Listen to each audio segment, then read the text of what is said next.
Preste atenção no que Deus tem para nós essa noite. Esse capítulo de Gênesis 6, e o livro Gênesis significa a criação, a gênese da criação. E vê o 1 aqui. E aconteceu que os homens começaram a multiplicar sobre a face da terra, e lhes nasceram filhas. E viram os filhos de Deus que as filhas dos homens eram formosas, e tomaram para si mulheres de todas as que escolheram. Até aí. Olhe para cá. O que esse texto vai narrar? O juízo de Deus sobre a iniquidade do homem. O que é juízo?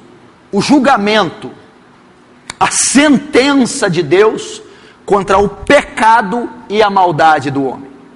Muito diferente do que muitos pensam, que Deus é amor, e Ele é amor, mas Deus não pode ser só amor, Ele também é justiça e juízo, porque Salmos diz, justiça e juízo são o alicerce, a base do seu trono. Verdade e misericórdia vão adiante do seu rosto. Esse texto vai falar aqui do juízo que Deus aplica sobre o povo daquela época. O juízo, o julgamento, a sentença que Deus traz sobre a população mundial de Gênesis 6, dos primórdios da terra. E é sobre isso que eu quero dizer. A sentença que está sobre esse mundo. Essa nação, a terra está sob júdice, está sob julgamento, pelos delitos hediondos que ela está cometendo. Os cristãos falsos, que têm feito orgias e atrocidades piores que incrédulos, também estão sobre o juízo de Deus. O martelo de Deus está prestes a ser batido, e todo aquele que anda segundo o curso desse mundo e obedece os desejos da sua carne, da sua natureza, a sua cobiça e vaidade, estão debaixo desse juízo, dessa sentença. A terra não é fruto do acaso, onde cada um faz a sua própria lei, onde cada um julga o que é necessário ser julgado. A verdade é relativizada. Eu tenho meus próprios conceitos e meus valores. Aquilo que para você é mal, para mim não pode ser mal. Tudo é relativizado. Ou seja, você tem a sua própria lei. E isso é anti-Deus e anti-bíblico, porque Deus é o mentor e criador da raça humana, e Ele deixou aqui a constituição dEle, Ele deixou a legislação dEle. Então o homem não pode andar como bem entende nessa terra, e fazer o que o seu nariz apraz, e julga ser certo. Nós vamos prestar conta, assim como cidadãos brasileiros. Se andarmos em desacordo com a legislação brasileira e as leis, e quebrarmos, prestaremos conta ao Estado, e seremos condenados pelos delitos. Se essa esfera fraca terrena tem uma política, uma justiça tão coerente, que não deixa o transgressor impune, que tem regras e leis para todos os delitos, quanto mais essa justiça eterna, perfeita, não fará justiça o reto juiz? Então você não pode, você vai prestar contas. Apocalipse 19 e Coríntios ou Romanos, Coríntios 15 diz que todos hão de comparecer no julgamento de Cristo, tanto os ímpios condenados, como os cristãos, para prestar conta das suas obras. Então, a terra está sobre o julgamento, E a qualquer momento Deus pode executar o juízo dele.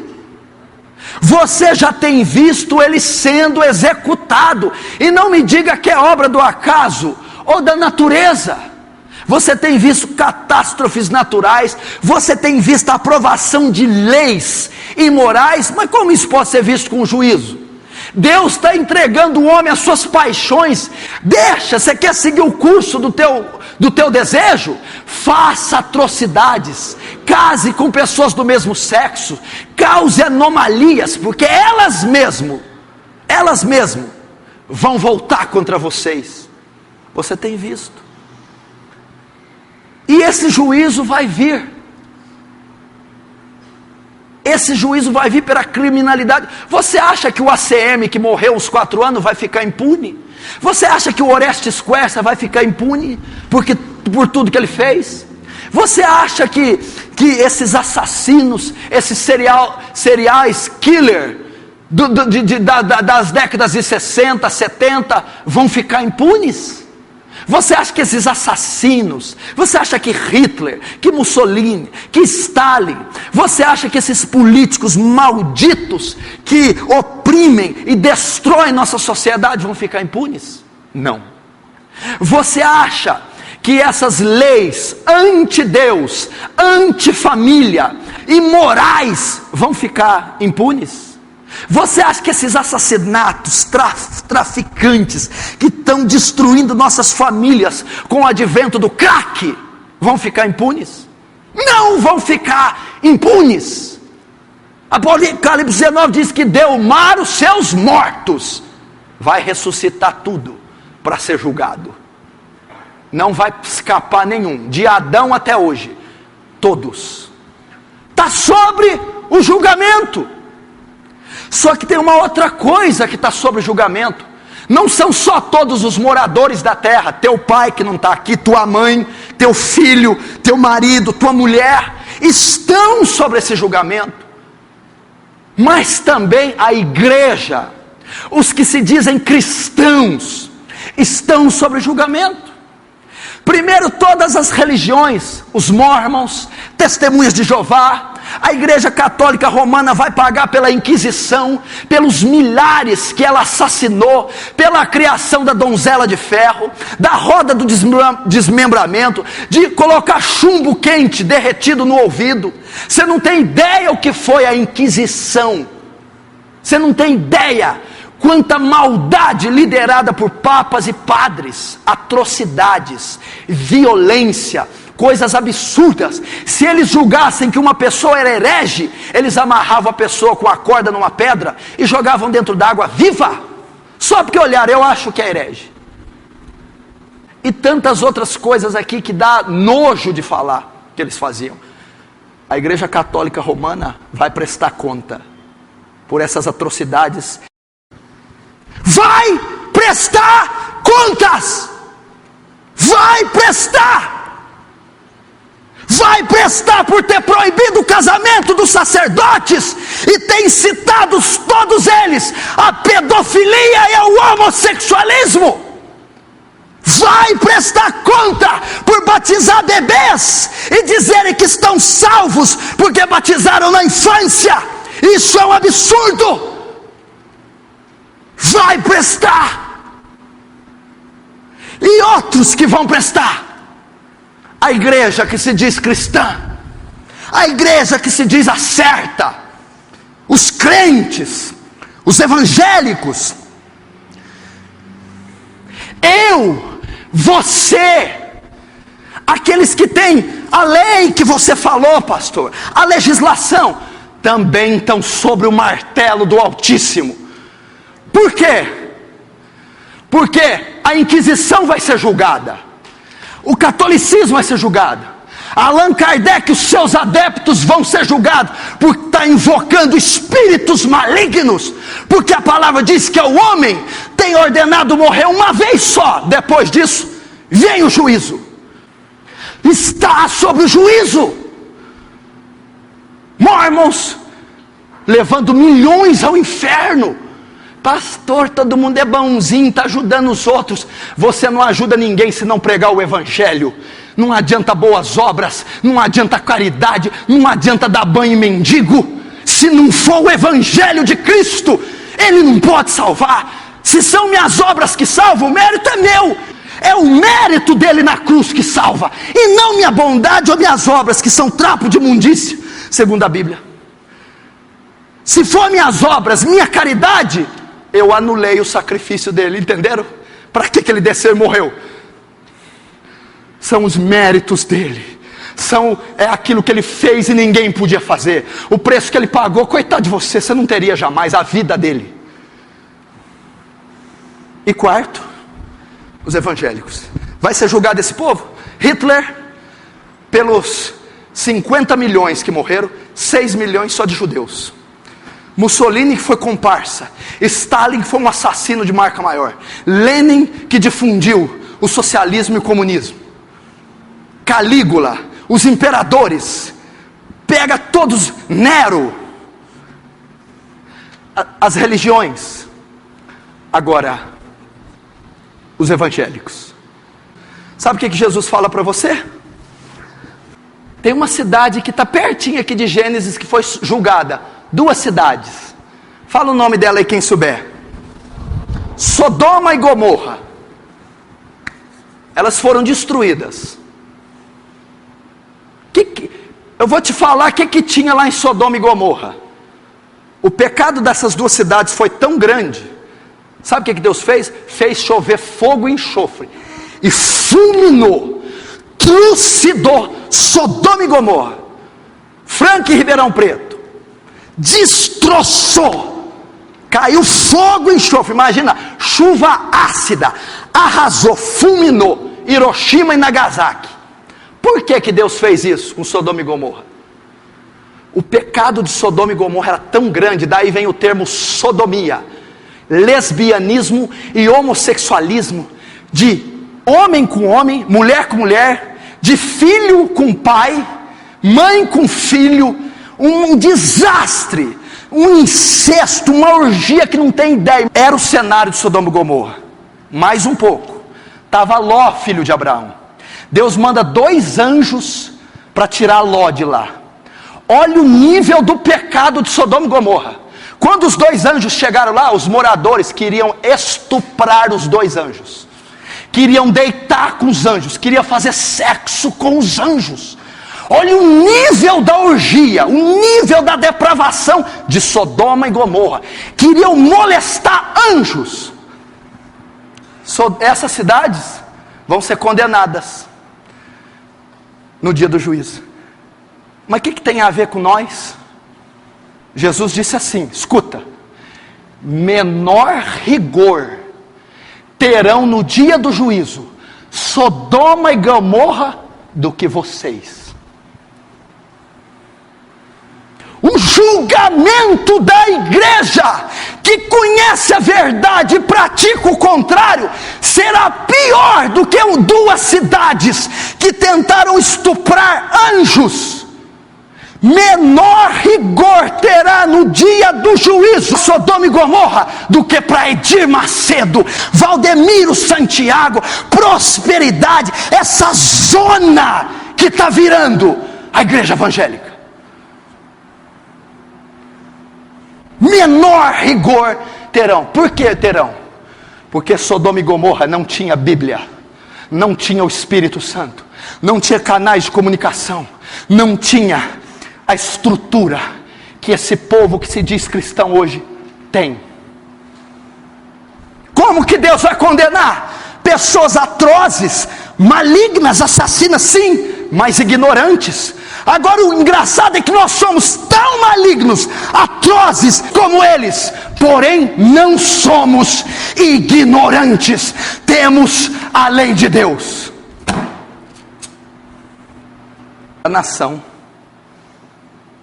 as religiões falsas, os ímpios e os cristãos pervertidos estão sobre essa sentença,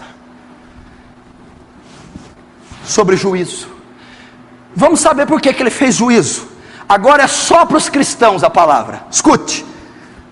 Versículo 2: E viram os filhos de Deus que as filhas dos homens eram formosas, e que tomaram para si mulheres de todas as que escolheram. Até aí.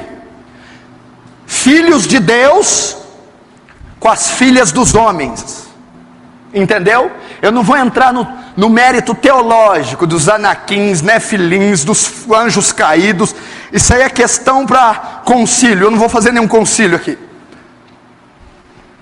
Por que começou o juízo sobre a época de Noé? Por que Deus mandou o dilúvio e massacrou todo mundo? Por que o juízo vem? Por que a sentença foi dada? Porque os filhos de Deus, o povo de Deus, separado, escolhido, peculiar, se misturou com as filhas dos homens.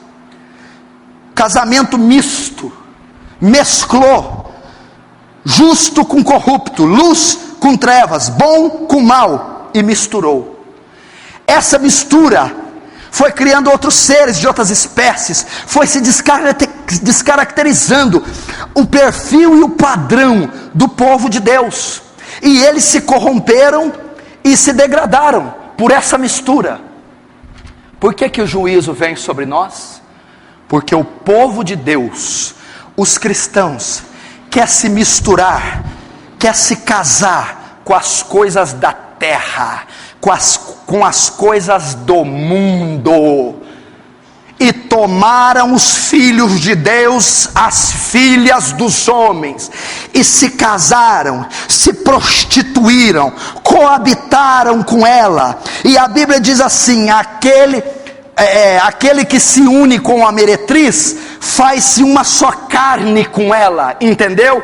Porque a união sexual, ela é mística, ela compreende algo espiritual, e é isso que a igreja está fazendo, está se deitando, se prostituindo com o mundo, está se fazendo um com ele.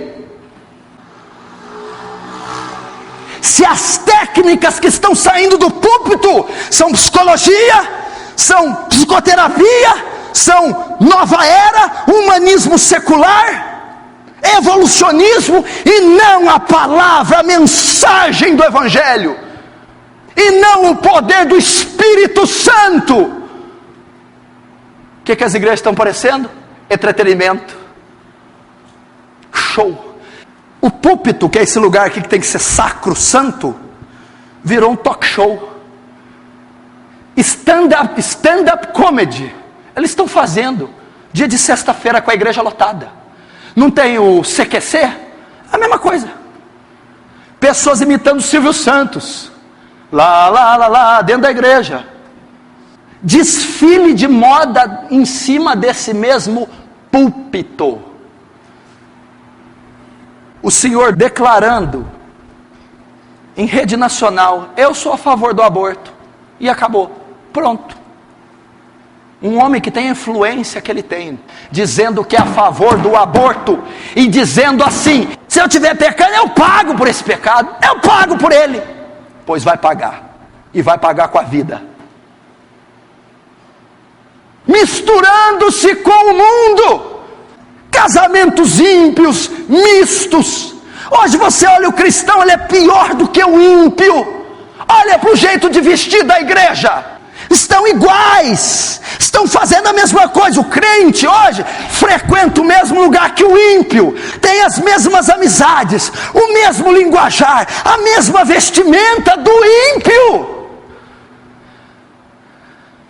Você sabia que a mentira manda para o inferno? A coisa mais normal do mundo é crente mentiroso. Está lá em Apocalipse 21:8, fornicadores, adúlteros, feiticeiros, ladrões, e todos os mentirosos serão lançados no lago de fogo. E mentira é uma marca desse século, é uma marca dessas novelas malditas, é uma marca dessa literatura. A mentira é a marca da trama, da indústria cinematográfica, dos romances. É a mentira recheia, dá aquela pitada, mas a mentira procede de Satanás. tomaram para si filhas dos homens. A igreja está caminhando a passos largos. Hoje o pastor, ele não deseja o poder celeste, o poder do alto. Hoje ele quer o poder terreno, o poder dos dólares, o poder da mídia, da imprensa, o poder da política.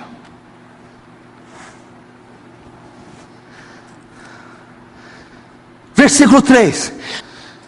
Então disse o Senhor: não contenderá o meu espírito para sempre com o homem, porque ele também é carne, pois os seus dias serão 120 anos.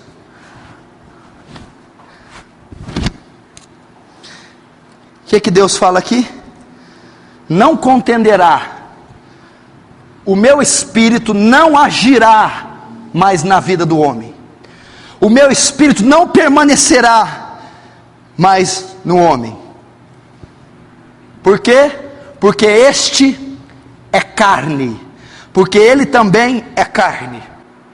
Sabe por que essas igrejas estão fazendo isso? Esses pastores são esses canalhas, esses cristãos estão fazendo coisas hediondas, porque o meu espírito não está contendendo mais com eles, porque o meu espírito não está nesses templos, porque o meu espírito não está na vida desses homens.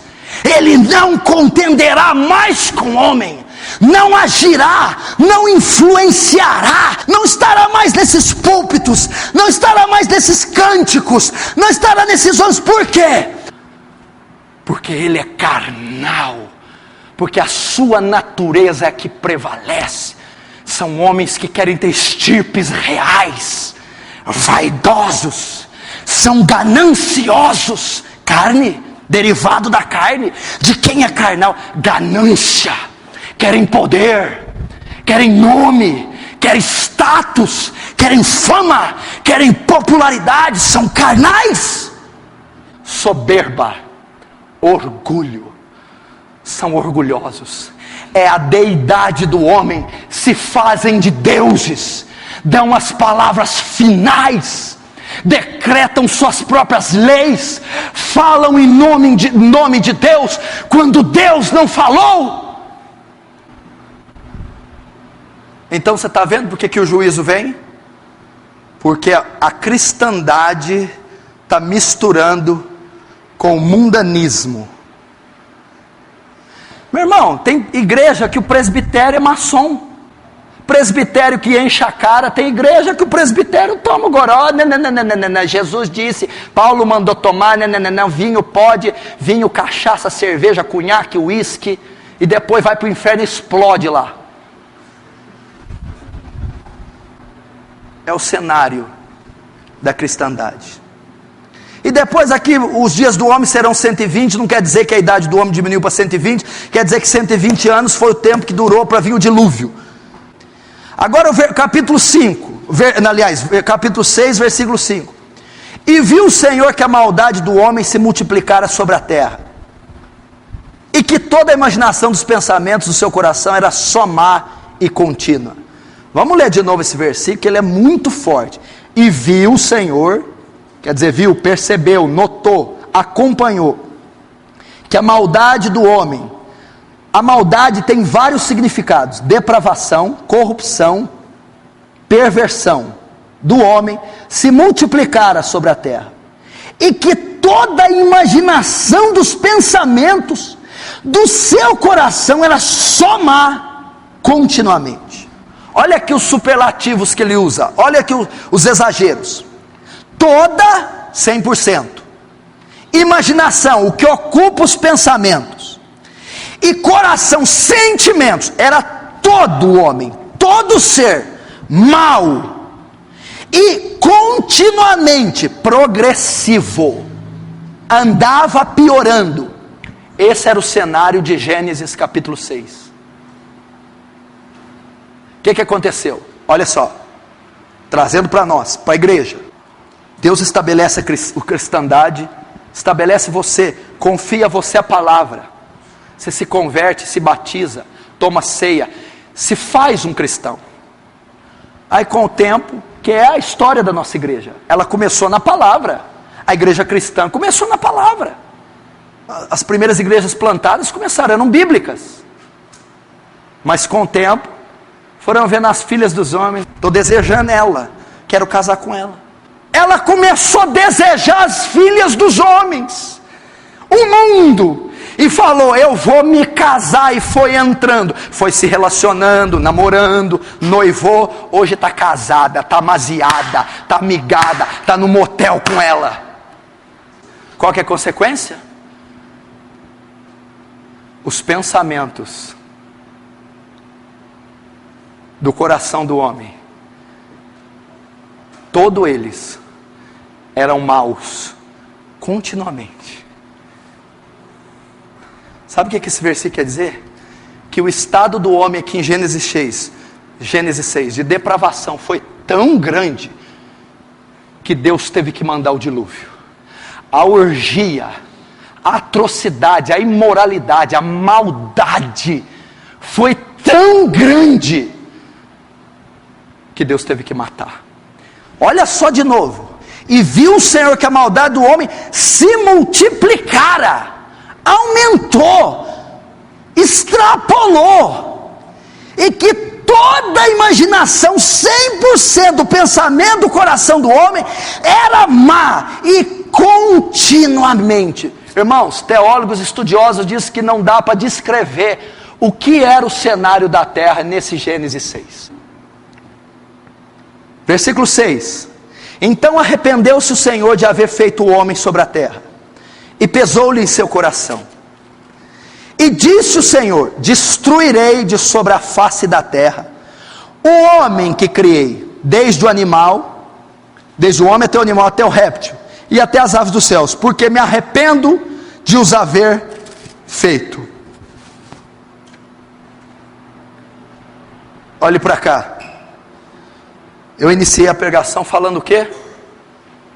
Que essa terra está sob julgamento. Os ímpios, os covardes, detratores, assassinos, perversos, estão sob juízo. As falsas igrejas e falsas religiões estão sob juízo, e vão prestar conta de todas as heresias que estão fazendo. E a igreja, que se for julgada, terá mais rigor do que Sodoma e Gomorra, cidades que quiseram estuprar anjos. Por que elas estão sobre o martelo de Deus? Porque se misturaram com o mundo, beberam do cálice dos demônios, beberam do fel da iniquidade, beberam da poluição da transgressão, beberam do pecado. Me arrependo de ter os feito.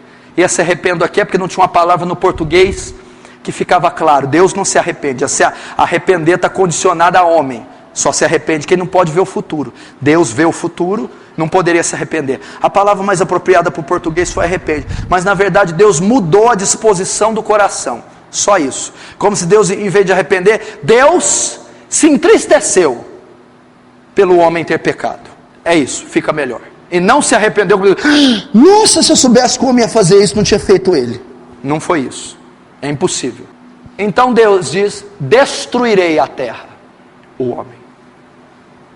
Como que Deus vai destruir? Um dilúvio. Abriu as fontes, chuvas copiosas, e o volume, o nível da água subiu. Veio e arrasou a terra, correto? Essa é a história. Matou tudo. Toda a carne foi extinta. Homens, mulheres, tudo que havia vida sobre a terra foi destruído, foi morto. Essas coisas que estão aí não vão ficar impunes. Aqui não diz que Deus só ameaçou. Aqui a Bíblia diz que Deus executou. Vai acontecer. O juízo está vindo. E para nós, sabe como que o juízo vai se consumar? No livro de Apocalipse. Vai haver os flagelos derramados sobre essa terra. Está lá em Apocalipse. Está em Mateus 24, 25. As 7 taças da ira de Deus. As 7 trombetas. A terra oscilando. Havendo terremotos, guerras, pestes. Haverão catástrofes e tragédias naturais. E haverá o advento do anticristo. A besta. O número 666. Está tudo preparado.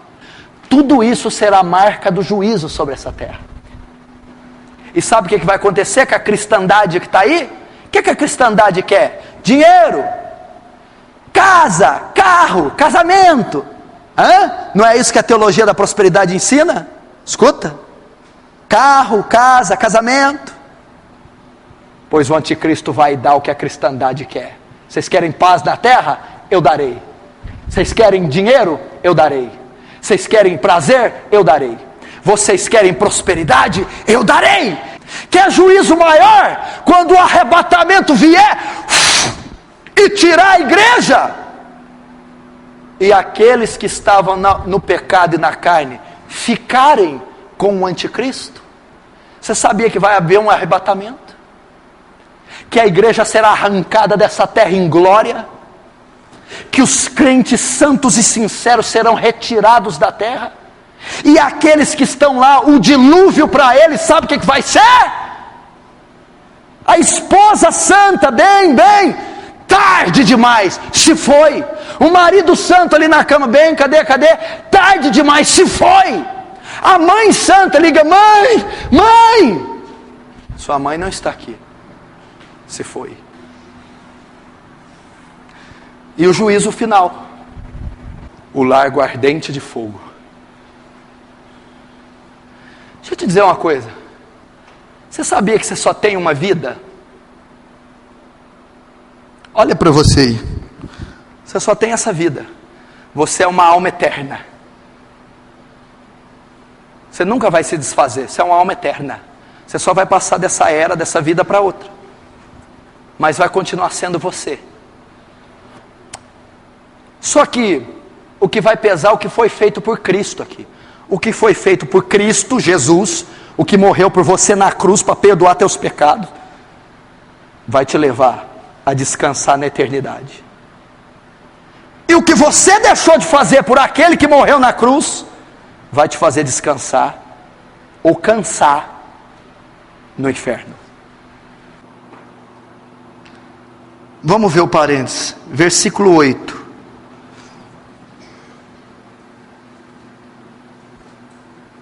Noé, porém, achou graça aos olhos do Senhor. Agora vamos ver capítulo 7, versículo 21. No ano 600, capítulo 7, 21. No ano 600 da vida de Noé, no mês segundo, aos 17 dias do mês, naquele mesmo dia se romperam todas as fontes do grande abismo, e as janelas do céu se abriram, e choveu, chuva sobre a terra 40 dias e 40 noites. Versículo 21. E expirou, morreu, foi exterminada toda a carne que se movia sobre a terra. Versículo 22. Tudo que tinha fôlego de espírito de vida em seus narizes, tudo que havia no seco morreu. Assim foi desfeita toda a substância que havia sobre a face da terra, desde o homem até o animal, até o réptil, foram extintos da terra. Até aí, deixa aí. Lembra no versículo 8? Deus mandou o juízo, prenunciou. Tem outro adendo aqui, espera aí. Ele declara o juízo, não declara? Só que eu resumi.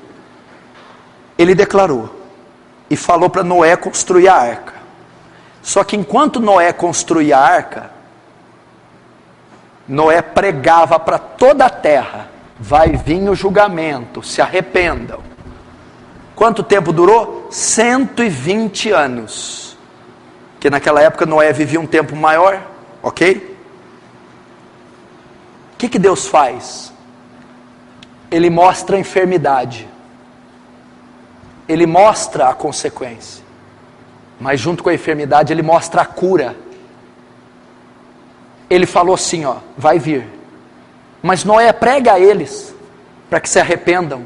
Eu vou dar a eles mais uma chance.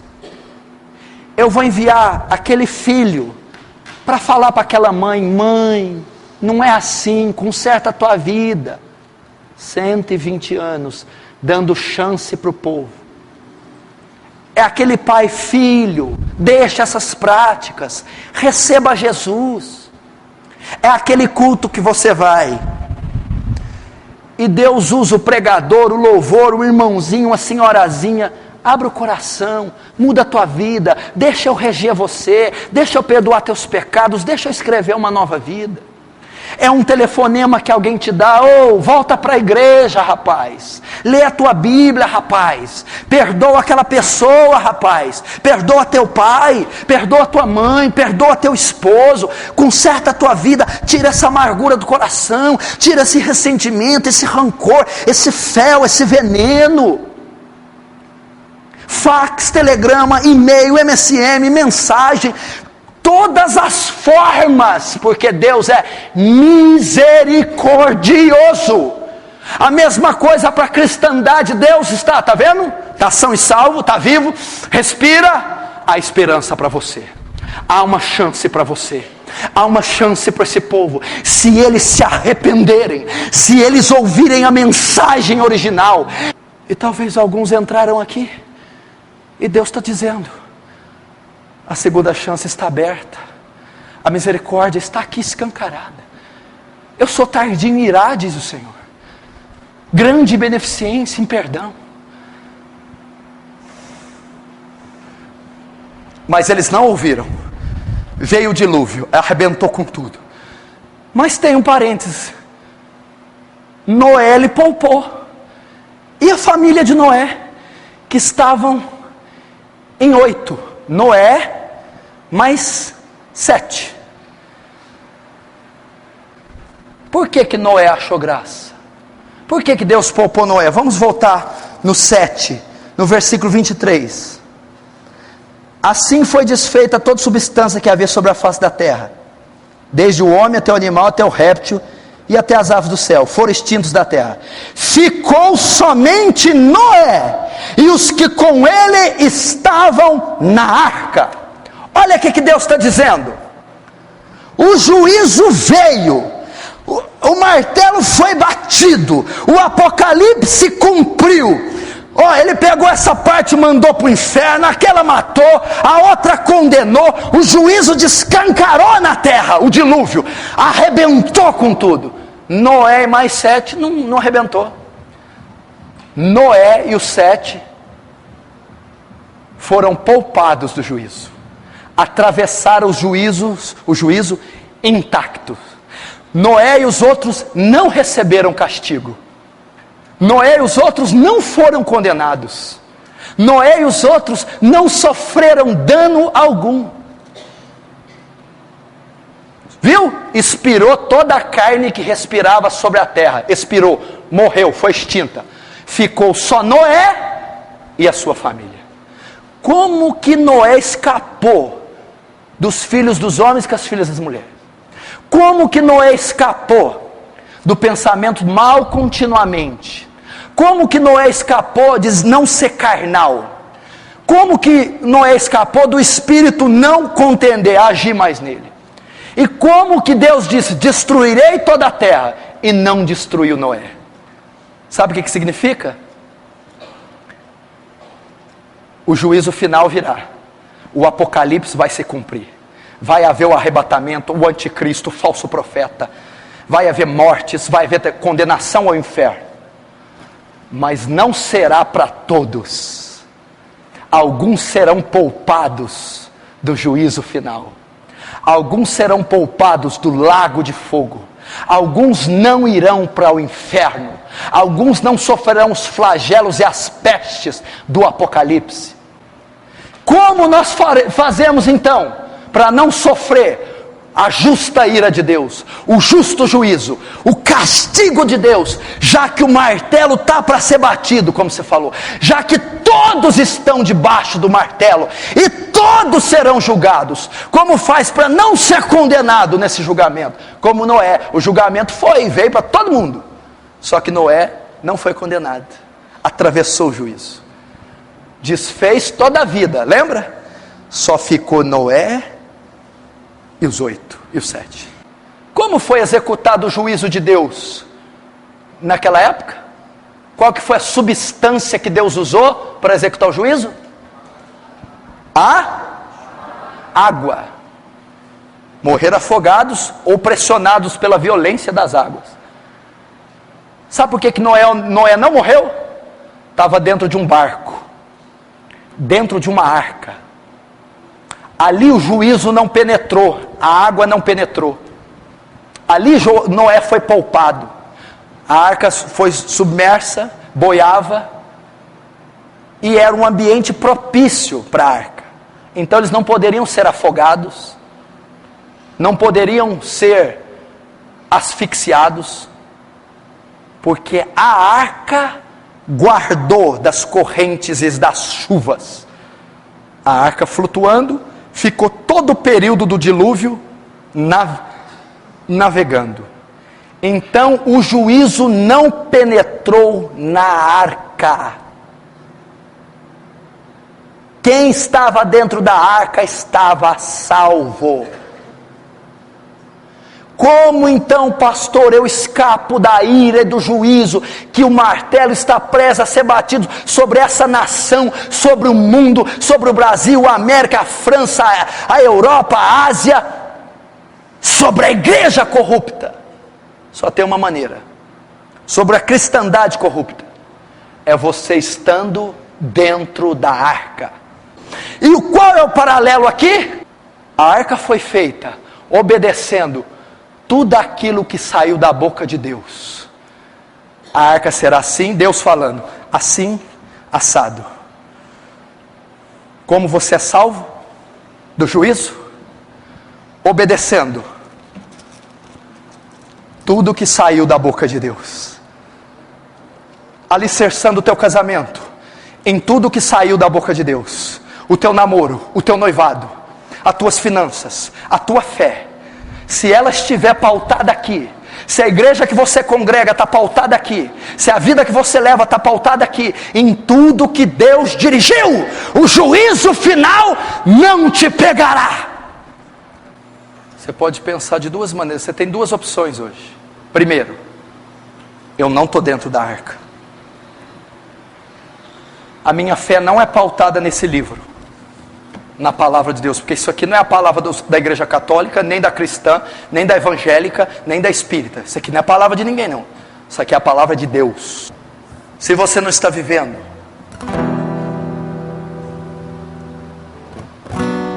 o dilúvio que vem por aí, as tragédias naturais que ainda vão vir sobre essa terra, é mistério que isso aconteça, é necessário. A Bíblia diz que é só o princípio das dores. Se você não estiver na palavra, você vai sofrer todo o juízo terreno, e ainda o vindouro, a sentença no tribunal. Eu quero ver onde vai ficar teu dinheiro diante do trono de Cristo, a tua patente. Eu quero ver você chegar bonachão na frente dele.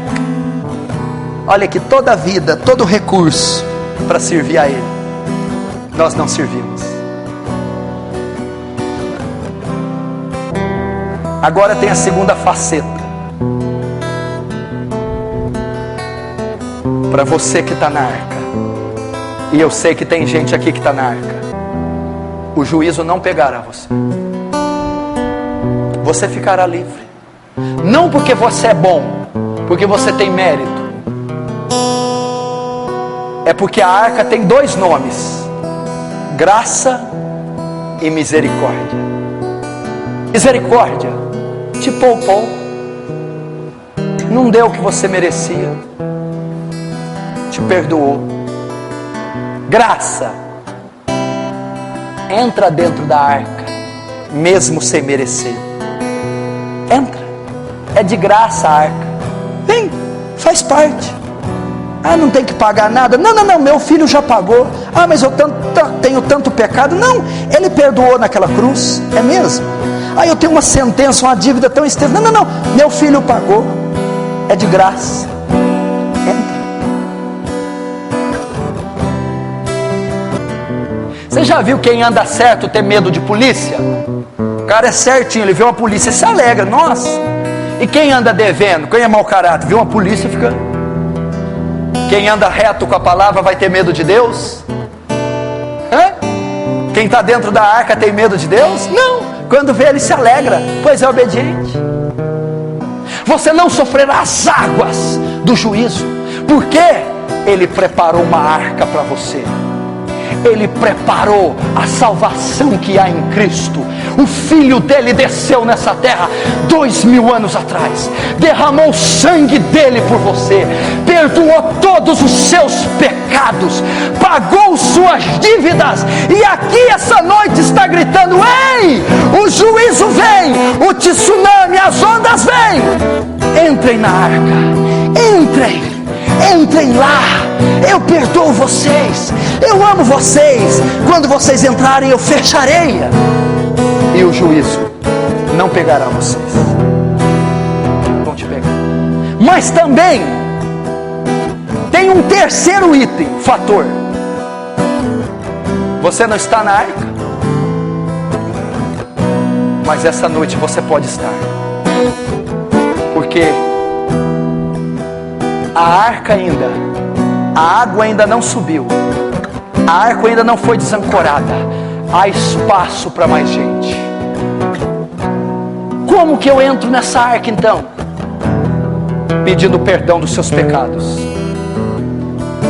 arrependendo dos seus pecados, das suas maldades, daquilo que você já fez com a esposa, daquilo que você já fez com o marido, daquilo que você já fez com os filhos, daquilo que você já fez com os pais, daquilo que você já fez com o seu corpo, intoxicando, usando drogas, daquilo que você já usou sua mente, o seu coração, dizendo: me arrependo, Jesus, me perdoa, Jesus, eu não quero ficar de fora dessa arca, eu não quero sofrer o juízo. É dizer: eu aceito o sacrifício do teu filho, eu aceito o que ele fez por mim, eu quero mudar de vida hoje.